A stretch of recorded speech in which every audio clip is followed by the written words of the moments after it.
Zwitter coaching में आपका स्वागत है। और बेटा आज हम पॉपुलेशन इंट्रैक्शन पढ़ेंगे जो ऑर्गेनिज्म एंड पॉपुलेशन में दिया है। पॉपुलेशन इंट्रैक्शन तो उसको हम लोग पढ़ेंगे। हम लोग चलिए देखते हैं पॉपुलेशन इंट्रैक्शन के बारे में।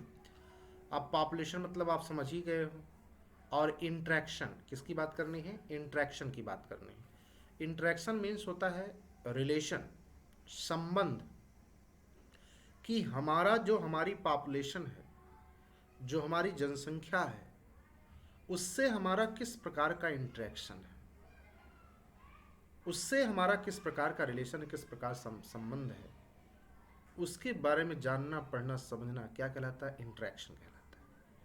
केवल अभी हेडिंग का मतलब बता रहे हैं, बाकी चीज़ें हम भी डिस्कस कर रहे हैं।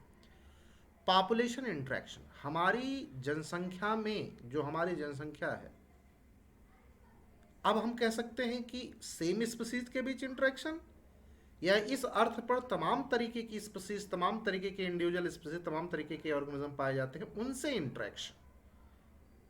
तो अगर सेम स्पीसीज का एक दूसरे से क्या संबंध है, क्या रिलेशन है, तो उसके लिए क्या टर्म बोला जाता है। और अगर दो डिफरेंट स्पीसीज एक दूसरे से इंटरेक्ट कर रही हैं, एक दूसरे से रिलेशन रख रहे हैं, तो उनके इंटरेक्शन को क्या कहते हैं, ये भी हम बताएंगे। लेकिन पॉपुलेशन इंटरेक्शन में आप क्या पढ़ोगे कि जो हमारी जनसंख्या है, जो हमारे सराउंडिंग में या जो तमाम तरीके की जो स्पीसीज पाई जाती है, उनकी जो पॉपुलेशन है, उनका आपस में कैसे इंटरेक्शन, सेम स्पीसीज के बीच या अपने ही स्पीसीज के बीच किस प्रकार से एक दूसरे का इंटरेक्शन मतलब रिलेशन है, उसके बारे में जानना, समझना, पढ़ना इंटरेक्शन कहलाता है। और वही आपका दिया है पॉपुलेशन इंटरेक्शन। चलिए हम लोग एक एक चीज़ देखते हुए, समझते हुए चलते हैं और हर चीज़ को आसानी से समझाने का प्रयास करेंगे। लिखा है, can you think of any natural habitat on earth that is inhabited just by a single species? कहा गया, क्या आप सोच सकते हो इस नेचर में कोई भी, इस अर्थ पर, इस नेचर में, इस इन्वायरमेंट में कोई ऐसा हैबिटाट है, यानी कोई ऐसा वासस्थान है, यानी कोई ऐसी जगह है जहां पर केवल सिंगल स्पीसीज पाई जाती है? क्या आप इस प्रकार से सोच सकते हो, या किसी भी जगह के बारे में आपको पता है जहां पर केवल और केवल एक ही स्पीसीज रहती हो? क्या आप ऐसा बता सकते हो? कहा गया है, can you think of any natural habitat on earth that is inhabited just by a single species? क्या इस अर्थ पर, हमारा जो ये हमारी अर्थ है, जो हमारा ये प्लेनेट है, यहाँ का जो अपना नेचुरल इन्वायरमेंट है, इस नेचुरल इन्वायरमेंट में कोई जगह को, मतलब कि कोई भी हैबिटाट ऐसा है जहां पर मात्र केवल एक स्पीसीज रहती हैं? तो तुम आंसर कहोगे नो, ऐसी कोई भी जगह नहीं। क्यों? लिखा है, आगे बताते हैं। लिखा है, there is no such habitat and such situation in even inconceivable. Inconceivable का मतलब है जिसकी कल्पना ही ना की जा सके, अकल्पित है। कहा गया, there is no such habitat, यहां पर इस प्रकार का कोई भी जगह नहीं है, कोई भी इस नेचर में ऐसी कोई ना तो जगह है, ना तो कोई हैबिटाट है जहां पर केवल एक ही प्रकार के स्पीसीज रहते हों। ऐसी कोई सिचुएशन नहीं है। और इस प्रकार के किसी सिचुएशन की, किस प्रकार की, कि भैया इस नेचर में, इस जगह पर केवल एक ही सिंगल कोई स्पीसीज रहती हो, इसकी कल्पना करना ही बेकार है, यह अकल्पित है। ऐसा हो ही नहीं सकता है कि इस नेचर में, हमारे इस अर्थ पर, हमारे इस एनवायरनमेंट में ऐसी कोई भी जगह नहीं है जहां पर केवल एक सिंगल स्पीसीज रहती हो। क्यों? क्योंकि अगर किसी को भी सर्वाइवल करना है अपना, तो उसके अलावा भी कोई न कोई दूसरी स्पीसीज जरूर चाहिए। और अभी बताएंगे, आपको एनसीईआरटी बताएगा कैसे। तो कहा गया, इस चीज की कल्पना ही नहीं की जा सकती है, इसके बारे में सोचा ही नहीं जा सकता है कि इस नेचर में कोई ऐसी भी जगह होगी जहां पर केवल एक कोई सिंगल स्पीसीज होगी। ऐसा नहीं है। इसके बारे में इनकॉन्सिबल का मतलब, इसके बारे में कल्पना ही नहीं किया जा सकता है। आगे देखिएगा, for any species the minimal requirement is one more species on which it can feed. कहा गया है, अंडरलाइन कर दे रहे हैं इस बात को, स्टार बना दे रहे हैं, कहा गया for any species the minimal requirement is one more species on which it can feed. कहा गया है कि किसी भी स्पीसीज के लिए कम से कम मिनिमल रिक्वायरमेंट, कम से कम एक ऐसी स्पीसीज की रिक्वायरमेंट तो होती ही है जिसको वो कम से कम फीड कर सके, जिसको वो कम से कम खा सके। अगर वो अकेला होगा तो क्या खाएगा? कहा गया है for any species the minimal requirement is one more species on which it can feed. कहा गया इस नेचर में कम से कम किसी भी स्पीसीज के लिए एक दूसरी स्पीसीज का होना आवश्यक है ही है, एक दूसरे जीव का एक दूसरी स्पीसीज का होना आवश्यक है ही है, जिसको कम से कम वो दूसरी उसको फीड कर सके, खा सके। इवन आप देखिए लिखा a plant species which makes its own food cannot survive alone। कहा गया है यहां तक कि प्लांट स्पीसीज की बात किया जा रहा है और जिसके बारे में ये कहा जाता है कि वो अपना फूड स्वयं बनाता है। Which make its own food can not survive, वो भी अकेले सर्वाइव नहीं कर सकता है। उसकी भी बात प्लांट के लिए क्या बोला जाता है, वो सन से सोलर रेडिएशन लेता है, उसको केमिकल एनर्जी में चेंज करता है और केमिकल एनर्जी में चेंज करने के बाद वो फूड बना लेता है। कहा गया जो प्लांट एक ऐसी स्पीसीज है जो अपना फूड स्वयं बना सकती है, उसके लिए भी अकेले सरवाइव करना मुश्किल होता है। कैसे? इट नीड्स, अंडरलाइन करिएगा, इट नीड्स सॉइल माइक्रोब्स, उसको भी जो सॉइल में तमाम तरीके के माइक्रोब्स पाए जाते हैं उसकी जरूरत होती है। किस चीज के लिए?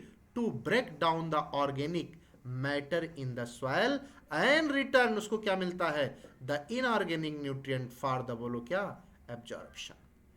कहा गया है कि प्लांट को भी जो सॉइल में माइक्रोब्स पाए जाते हैं उनकी जरूरत होती है, ताकि जो इस यहां पर ऑर्गेनिक मटेरियल है उसका आसानी से डिकम्पोजिशन हो सके और डिकम्पोजिशन होने के बाद उससे जो तमाम तरीके की मिनरल्स, तमाम तरीके के न्यूट्रिएंट रिलीज होते हैं और सॉइल में जाते हैं, उससे तमाम तरीके उसको फिर से प्लांट क्या कर सके? एब्जॉर्ब कर सके, ताकि प्लांट की ग्रोथ हो सके। उसको भी इसके लिए आवश्यक है माइक्रोब्स की।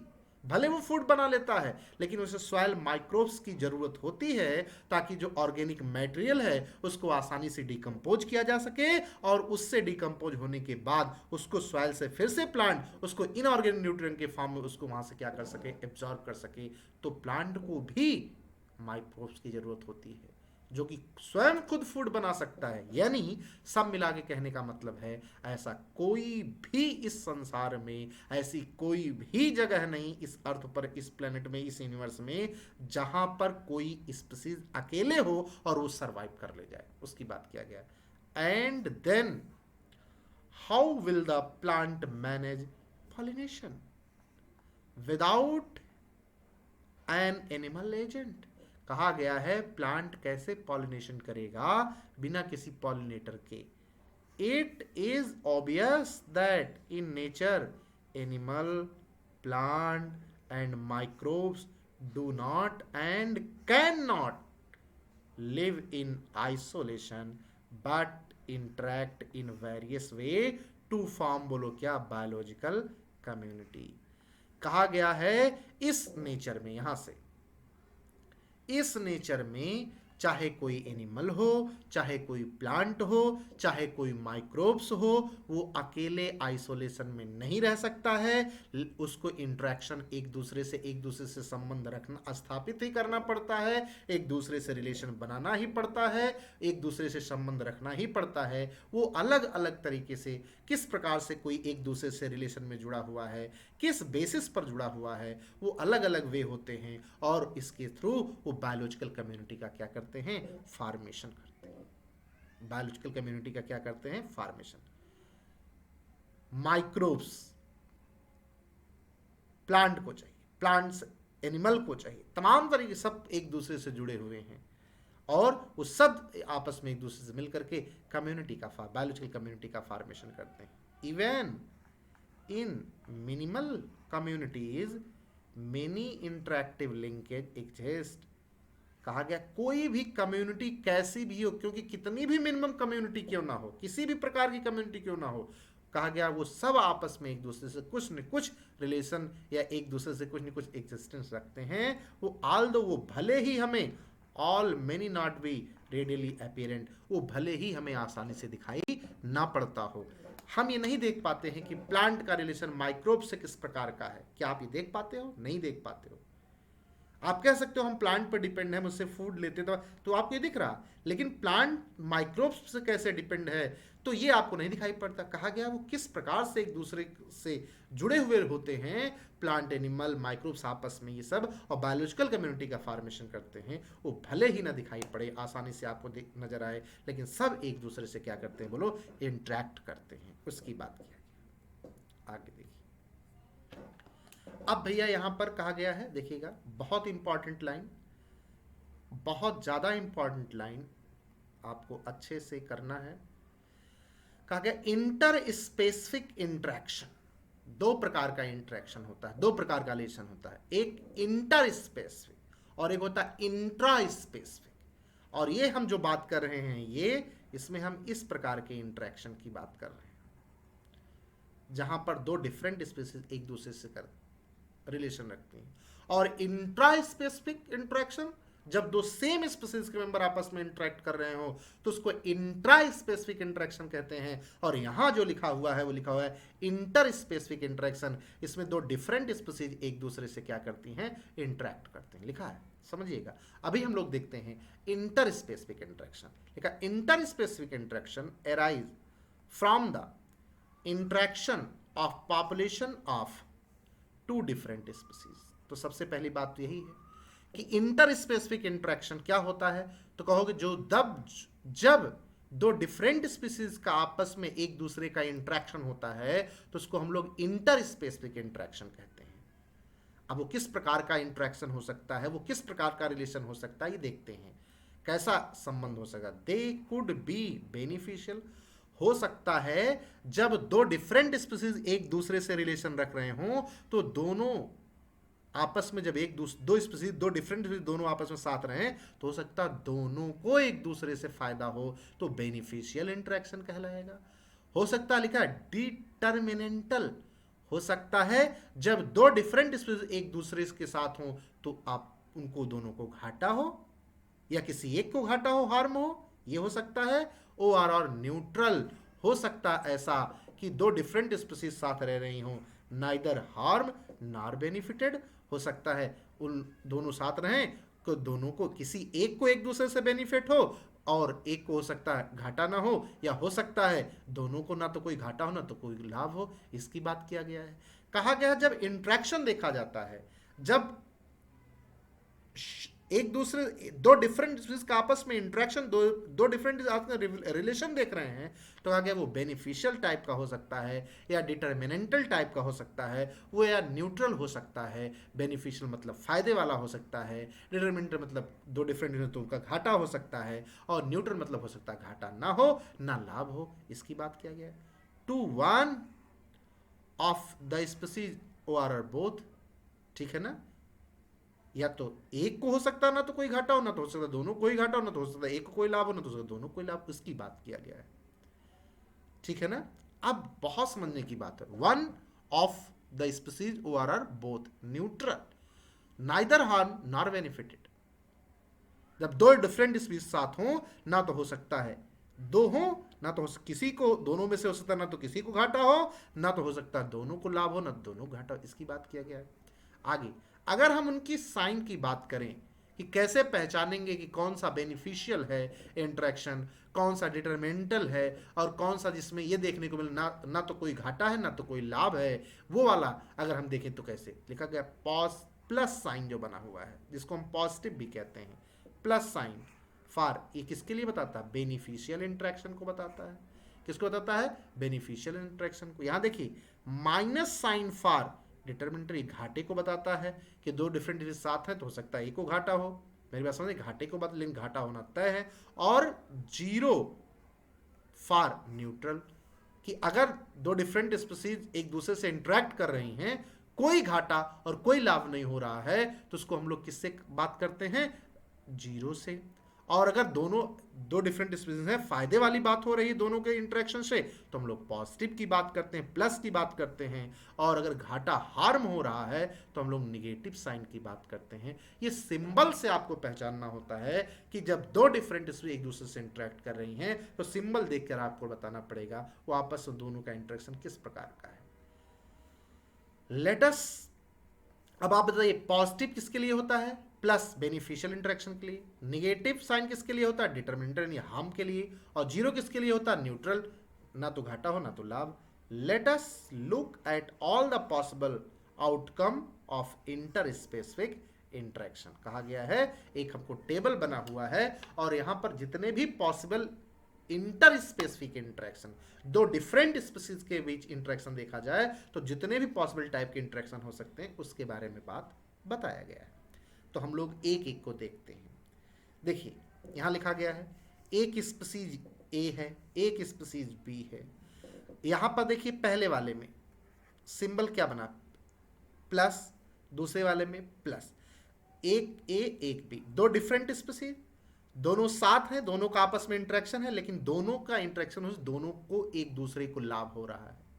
दो डिफरेंट स्पीसीज साथ हैं और साथ रहने से दोनों को एक दूसरे को फायदा मिलता है। तो ऐसे इस प्रकार के इंटरेक्शन का क्या नाम होता है? कहा गया म्यूचुअलिज्म कहा जाता है। जब दो डिफरेंट स्पीसीज और दोनों एक दूसरे को बेनिफिट साथ रहे, दो डिफरेंट स्पीसीज और दोनों एक दूसरे को बेनिफिट पहुंचा रहे हो, तो उसको हम लोग क्या बोलते हैं? म्यूचुअलिज्म। और इसका सिंबल दोनों को लाभ मिल रहा तो पॉजिटिव, पॉजिटिव यानी प्लस प्लस है। आगे देखिए दूसरे वाले, ए में क्या है? निगेटिव, बी में क्या है? निगेटिव, और उसको क्या कहा गया है? कंपटीशन। जब दो डिफरेंट स्पीसीज साथ रह रही हो और दोनों को साथ रहने से घाटा हो रहा हो तो उसको क्या बोला जाता है? कंपटीशन। तीसरा, ये आपसे डायरेक्ट पूछा, सिंबल दिया जाएगा और नाम पूछा जाएगा। एक ए स्पीसीज ए का प्लस फायदा और स्पीसीज बी का घाटा लाभ हो रहा है। अब जब दो डिफरेंट स्पीसीज साथ रहें और साथ रहने के बाद एक स्पीसीज को तो फायदा हो और एक स्पीसीज को घाटा हो तो उसको इस प्रकार के रिलेशन को क्या बोला जाता है? प्रेडेशन बोला जाता है। क्या बोला जाता है? प्रेडेशन।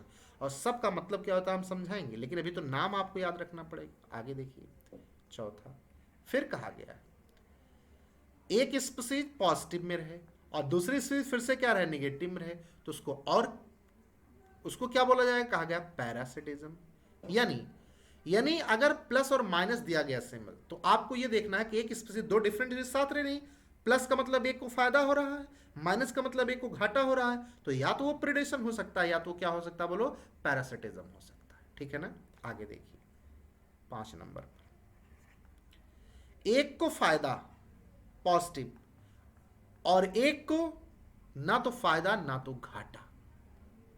एक तो पॉजिटिव है, एक को दो डिफरेंट स्पीसीज साथ रह रही, साथ रहने से एक को तो लाभ मिलता है, लेकिन एक स्पीसीज को ना उसका साथ रहने से उसका कोई घाटा भी नहीं होता है और उसको कोई लाभ भी नहीं होता, वो न्यूट्रल रहती है, जीरो। इस प्रकार के रिलेशन को क्या बोला जाता है? कॉमनसेलिज्म। क्या बोला जाता है? कॉमनसेलिज्म। बहुत ज्यादा पूछा जाने वाला है, इंपॉर्टेंट होता है। पॉजिटिव जीरो, पॉजिटिव का मतलब फायदा। दो डिफरेंट स्पीसीज ए और बी साथ रहती हैं, साथ रहने से एक स्पीसीज को लाभ होता है और एक स्पीसीज को ना तो घाटा होता है ना तो लाभ होता है। इस प्रकार के संबंध को क्या बोला जाता है? कॉमनसेलिज्म। क्या बोला जाता है? बोलो, कॉमनसेलिज्म। आगे देखिए 6 नंबर, जब दो डिफरेंट स्पीसीज हो तो डिफरेंट स्पीसीज साथ रह रही हैं तो उसको इंटर स्पेसिफिक इंटरेक्शन बोला जाएगा और उनका आपस में इंटरेक्शन का रिलेशन देखा जाता है। एक को तो घाटा हो रहा है और एक को ना घाटा हो रहा है ना लाभ हो रहा है, वो न्यूट्रल में है। इस प्रकार के इंटरेक्शन को क्या बोला जाता है? एमेंसलिज्म।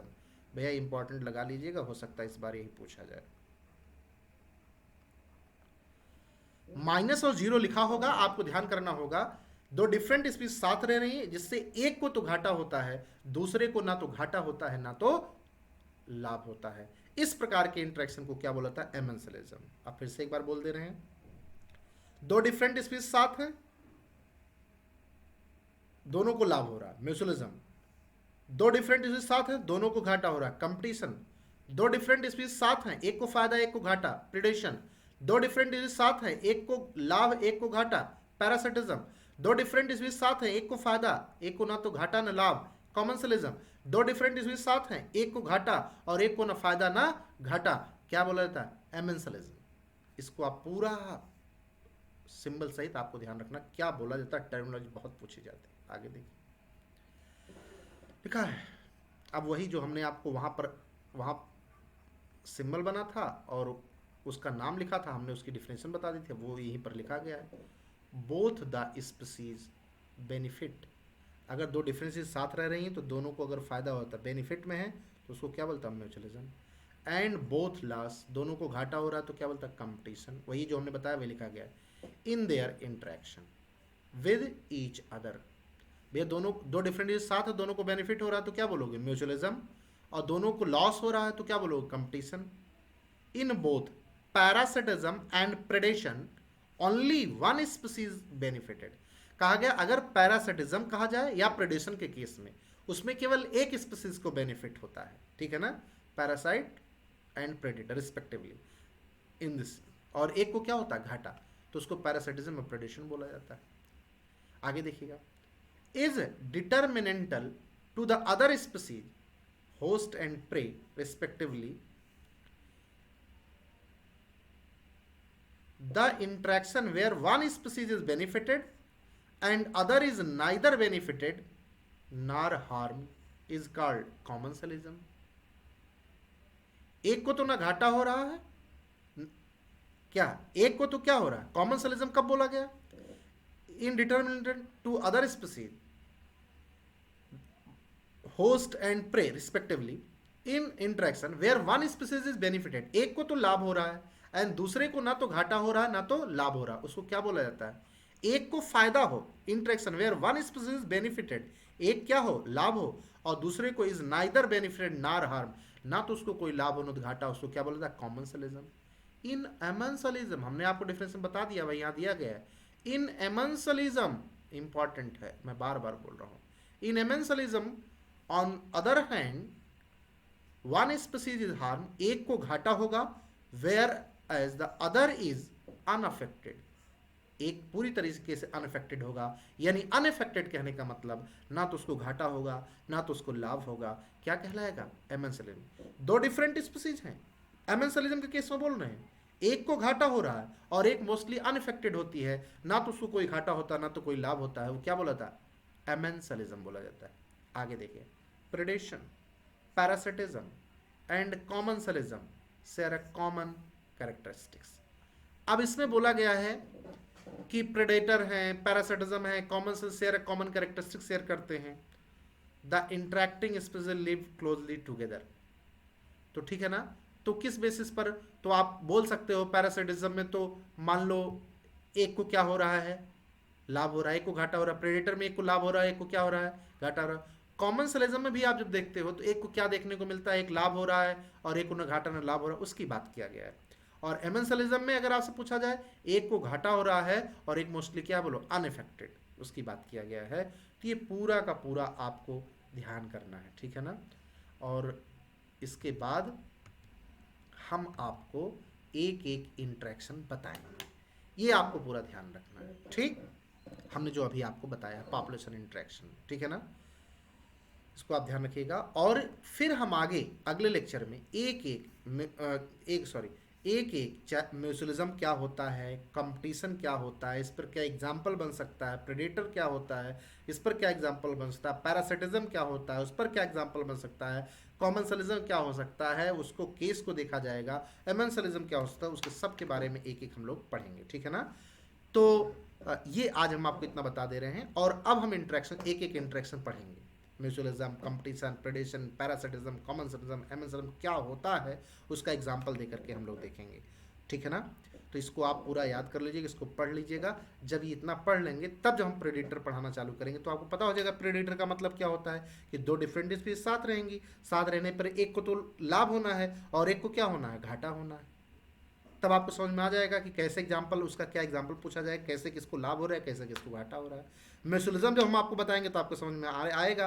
अभी तो आप दो डिफरेंट स्पीशीज, दोनों को साथ रहने से एक दूसरे को फायदा होता है, तो दो डिफरेंट स्पीशीज आपको हम दिखाएंगे कहाँ साथ रह रही हैं और जिससे दोनों को एक दूसरे को लाभ हो रहा है, उसका एग्जाम्पल बताएंगे, ये पूरा हम आपको बताएंगे इंट्रैक्शन, ठीक है ना। तो इसको आप पढ़िएगा, अपना ध्यान रखिए, अपने परिवार का ध्यान रखिए, खुश रहिए, मस्त रहिए, मुस्कुराते रहिए, ठीक है ना। चलिए, और दुआओं में जुटे को ध्यान रखिएगा। Thank you.